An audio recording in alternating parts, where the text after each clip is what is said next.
Hello, my name is Elizabeth. I am a 40-year-old woman who has experienced marriage twice. My current marriage is wonderful, but my first one was quite the opposite. My first husband, Thomas, and I were the quintessential high school sweethearts, embodying the jock and cheerleader dynamic. At that time, he brought me joy, and being my first relationship, I poured everything into it, believing we were meant to be together forever. We even planned to attend the same university to stay close to each other. However, at 20, during my sophomore year, I became pregnant, which was a shock and disappointment to both me and my family. My mother had always been skeptical about Thomas, sensing something unsettling about him, but I was determined to prove her wrong. Despite my family's reservations, they agreed to support us until we could finish our education and secure stable jobs, a gesture I deeply appreciate. Thomas and I got married in a simple courthouse ceremony, and soon after, we welcomed our first child. Initially, Thomas was a dedicated father, and I felt vindicated in my choice. However, life became more challenging when I was pregnant with our second child. Although I had graduated from college by then, I had to leave my job to care for our children while Thomas worked tirelessly to support us. But things took a turn for the worse a few months after our second child was born. Thomas's behavior changed dramatically, and despite my attempts to discuss it, he remained distant. Then, one day, after taking the kids out, I returned to find our apartment emptied of all his belongings. Panicked and with my children crying, I tried to contact him, but to no avail. In distress, I went to my mother's house, barely holding back tears. Upon seeing us, my mother quickly let us in, alarmed by our state. I explained the situation through my shock and tears, leaving us all to wonder why Thomas had suddenly left. I couldn't understand why, but Thomas had been acting strangely for quite some time. He wouldn't communicate with me, and then, abruptly, he left. In my confusion and distress, my mother suggested we wait a bit before considering more drastic steps, like filing for divorce and offering her support regardless of the outcome. Despite my deep love for him, I was bewildered by how he could abandon his children. I know, I admitted, feeling a mix of sadness and disbelief. I just wish I could confront him, ask him why he did what he did. But we need to focus on moving forward, not for my own sake, but for our children's. My mother was right, as always. The following months were a blur of tears and determination as I adjusted to life without Thomas, raising two children who reminded me so much of him. Night after night, I cried myself to sleep, but as time passed, those intense emotions began to fade. When my children asked about their father, I eventually shared the truth with them. They were understandably upset, but also showed a remarkable capacity for understanding. Throughout it all, my mother was my rock, making the challenge of single parenthood more manageable than I could have ever imagined on my own. It wasn't until 11 years later that my life took a significant turn. I met my now husband, Jack, in a setting as ordinary as a bar during a friend's birthday celebration. My mother was watching the kids, allowing me a rare night out to unwind and enjoy some adult company. Most of the evening I stayed close to my friends, engaging in light-hearted conversations and laughter. However, as the night drew to a close, Jack approached me. My friends had long encouraged me to give dating another chance, but the scars from my past with Thomas made me hesitant. Yet, there was something about Jack that prompted me to let my guard down. He started by offering to buy me a drink, an offer I accepted. We waited for our drinks before delving into a more meaningful conversation. "So what brings you here?" Jack inquired, his interest genuine. "It's my friend's birthday, and I'm just here to celebrate with her," I replied. "That's nice. How about I send over some drinks for all of them?" he offered generously. "All of them? There are 6 more people there," I said, taken aback by his kindness. "It's all right. I'll cover it," he assured me, his gesture reflecting a generosity and warmth that I hadn't encountered in a long time. This moment marked the beginning of a new chapter, one filled with hope and the possibility of love beyond the pain of the past. Over the next couple of hours, Jack and I enjoyed a lively conversation, with him joking about his financial status after generously offering to buy drinks for my friend's birthday celebration. "So, you're pretty well off, huh?" I teased, hinting at his generous gesture. He chuckled. "You might say that, but it's not something I flaunt. It's just nice to do something special, especially for a birthday." I admired his humility. It's impressive. Not many can do that without coming across as boastful. And you're doing it simply to make someone's day better. That's quite kind. Jack smiled. I guess I'm a sucker for making a good impression, especially around beautiful women. I laughed, teasing him about his apparent vulnerability. Really? Does every pretty face make you this generous? Maybe, he admitted with a grin. But hey, it's your friend's birthday, not a lie, right? Absolutely true, I assured him, playfully cautioning him about his weakness. He suggested, somewhat flirtatiously, that having a beautiful woman by his side might cure him of his broad susceptibility. Our conversation flowed effortlessly, which was unusual for me, given my introverted nature. Perhaps it was Jack's charisma or the relaxed atmosphere, but I found myself engaging with ease. As the night wound down, my friends and I thanked Jack for his generosity. Before parting, we exchanged numbers, setting the stage for what would become a constant exchange of messages and calls. Our conversations ranged from mundane daily events to exciting personal news, gradually weaving Jack into the fabric of my daily life. Our initial public meetups eventually transitioned to more personal settings, including visits to each other's homes. I remember my astonishment upon seeing Jack's house for the first time.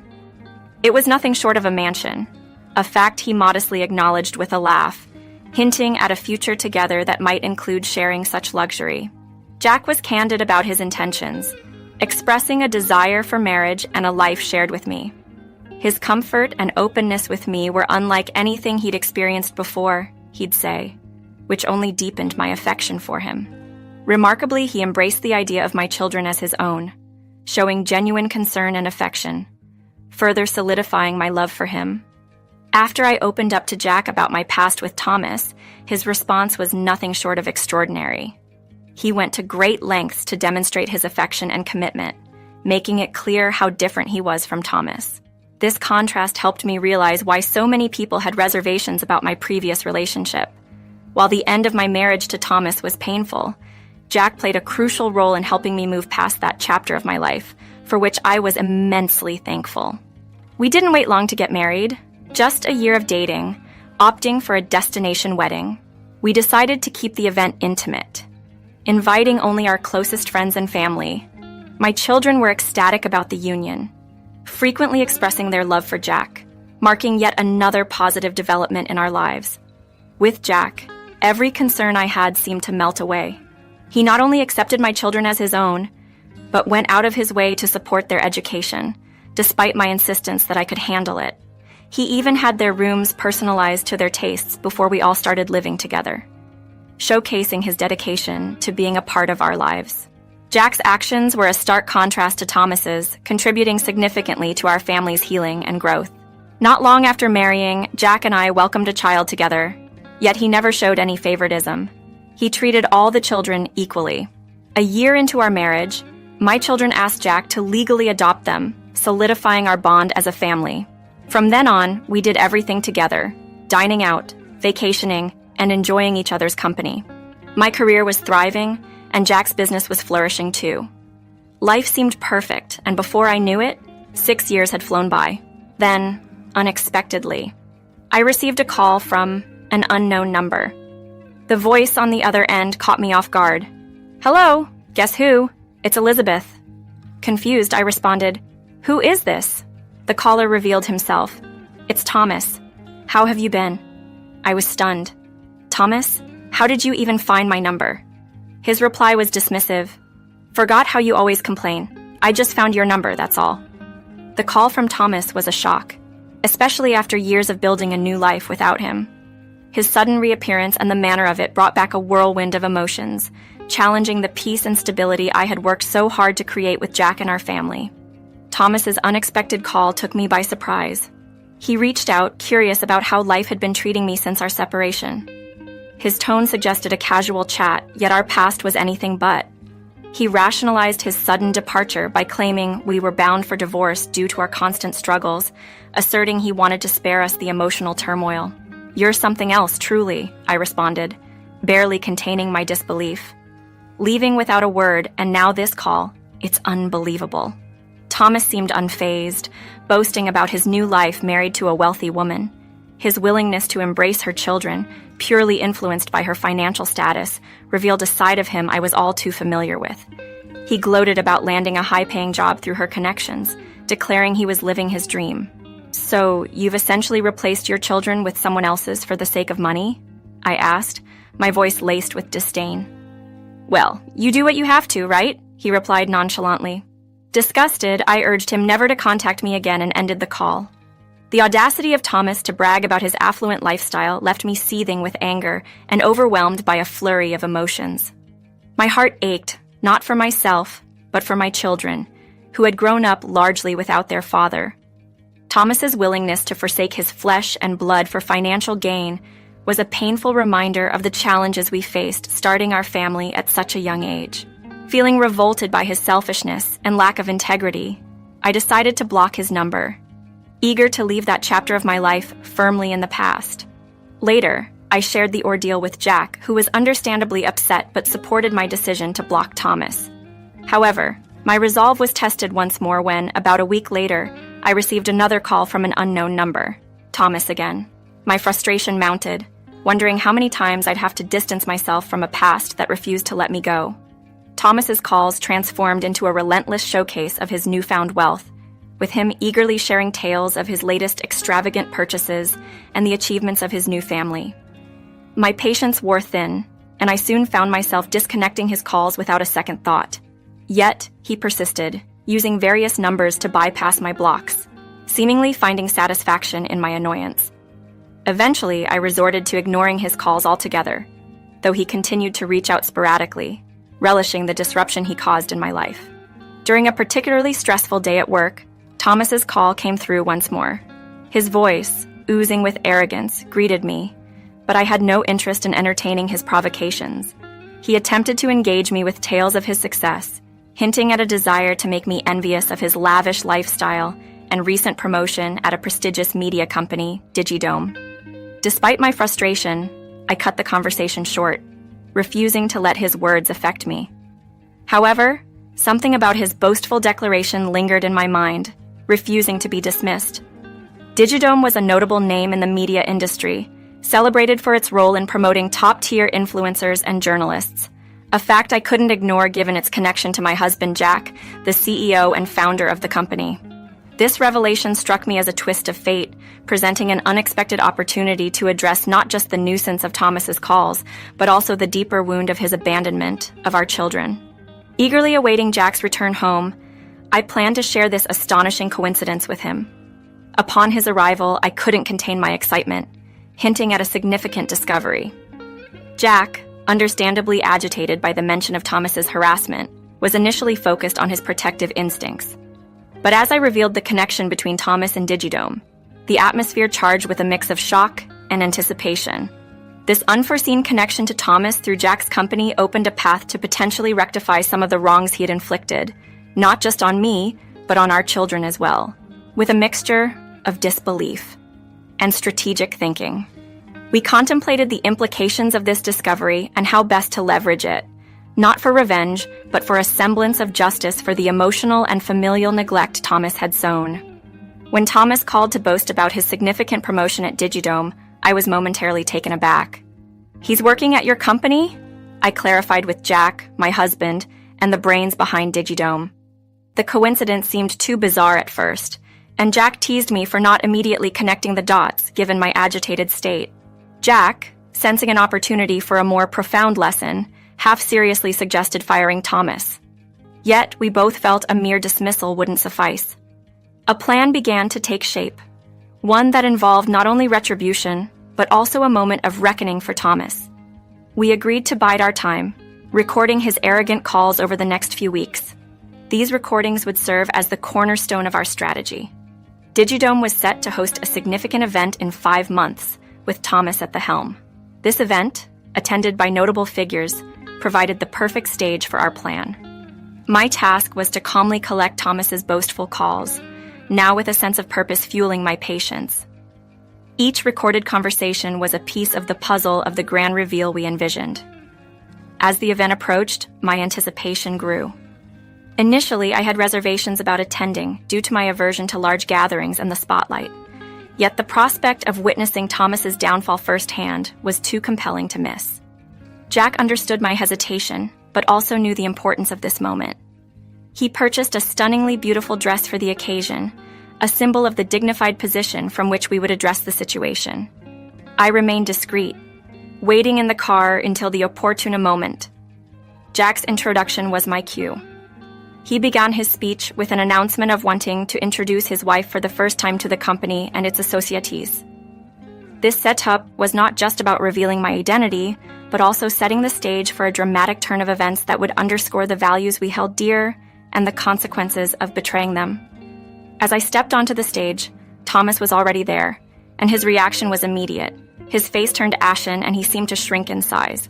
I couldn't help but let a small smirk escape as I walked past him, noting his desperate attempts to wipe away the sweat with his handkerchief.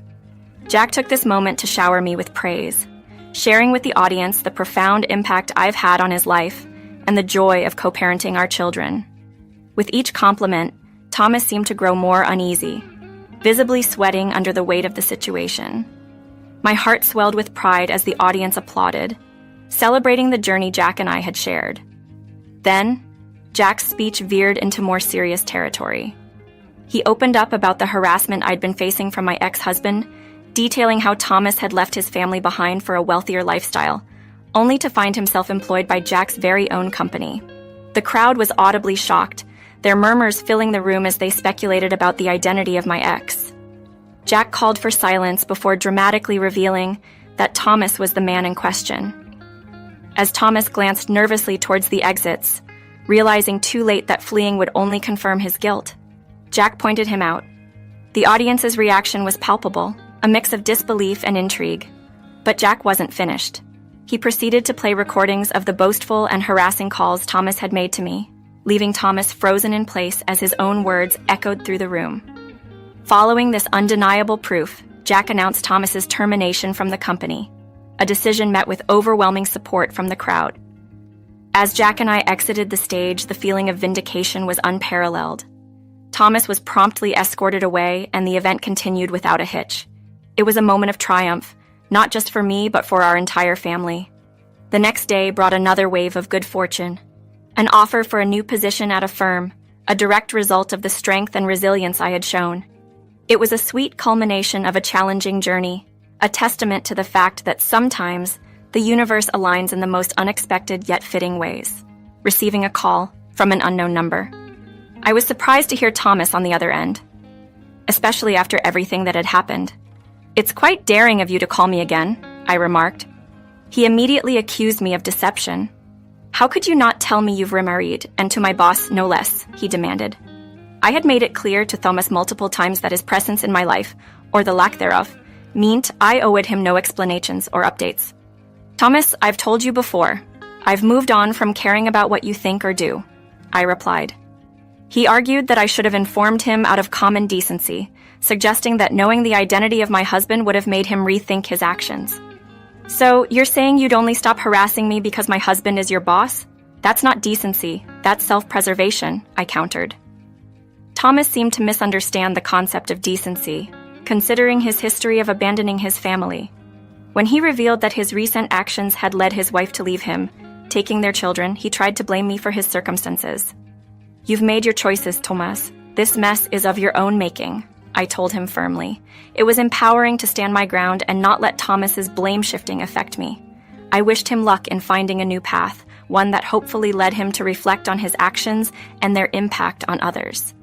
This final interaction felt like a closing chapter, allowing me to move forward with Jack and our family. Our life together has been fulfilling, and our children have grown into remarkable individuals. I've found peace and validation in moving past the turmoil caused by Thomas's actions. Now, I focus on the joy and love that fill my days, grateful for the strength and clarity this journey has brought me.